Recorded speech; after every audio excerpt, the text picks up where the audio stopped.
Hi there, Sacha Liddiard here, and today I want to talk to you about A to Z claims when selling on Amazon, how to avoid them, but if you do get them, how to deal with them. But before I do, quick reminder, hopefully you've managed to subscribe to my channel, but if not, please do so. Hit the bell so you always get notified of new videos. And if you're finding this information useful, please do share them with other people because I'm sure others will benefit. Any questions at all, add them to the comments below and I promise I will get back to you. Right.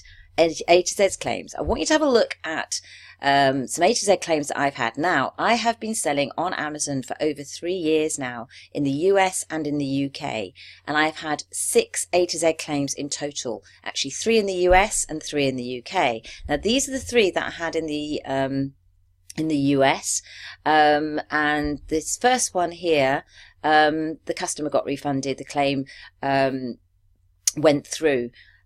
So the reason the claim went through, and it was absolutely totally right that the claim went through and the customer was refunded, was because the original order, the wrong order got sent out by the warehouse. And of course, if that happens, and it does happen, then you immediately replace it, which is what we did. But unfortunately, the replacement was damaged.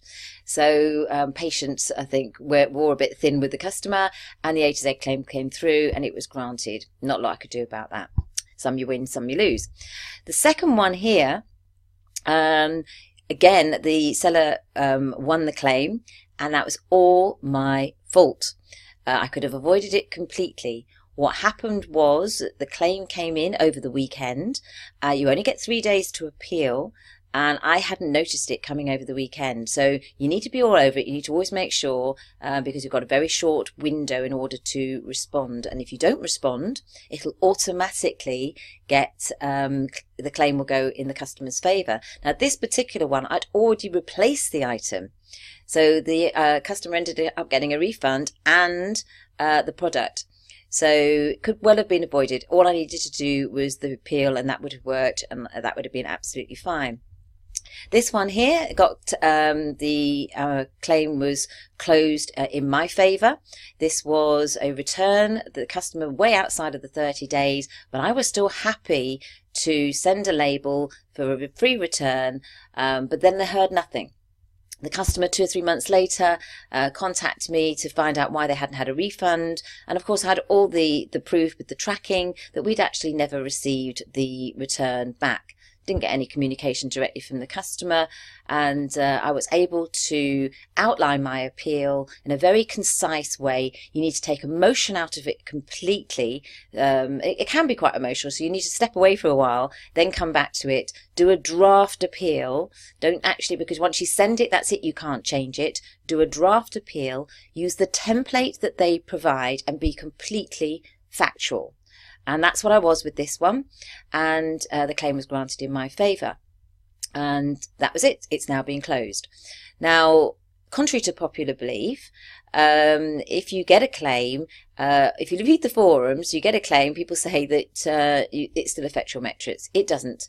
I haven't had it affect my metrics at all if it has been closed in my favour. So those are the 3 that I had in the US.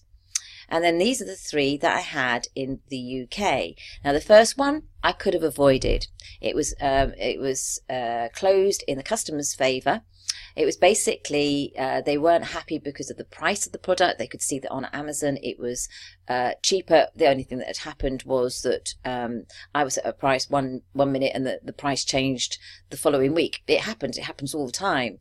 But they weren't happy and they wanted to return the item. And I shouldn't have charged for the return. You probably would think, well, why am I not charging for the return?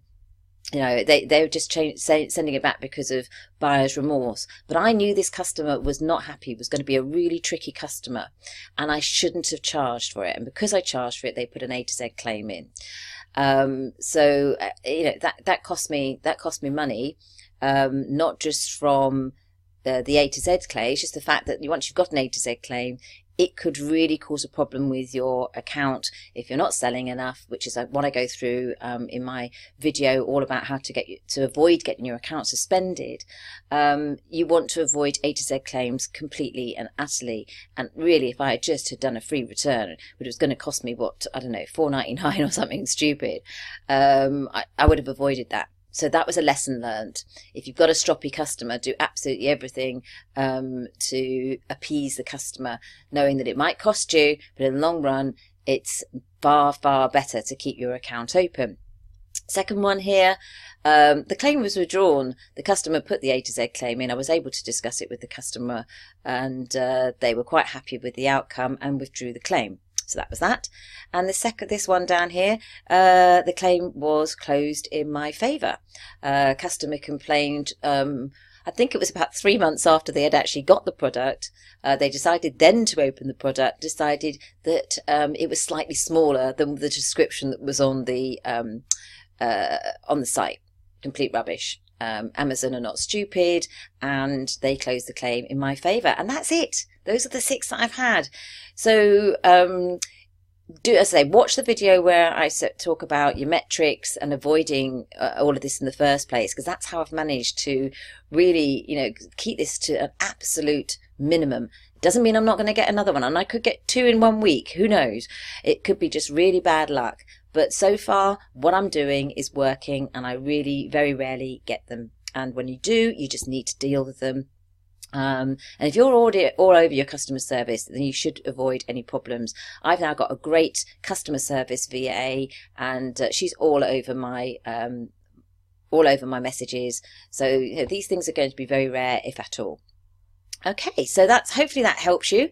Not to worry about it. It'll happen, but we can sort it. All right, I'll speak to you very soon. Take care. Bye for now.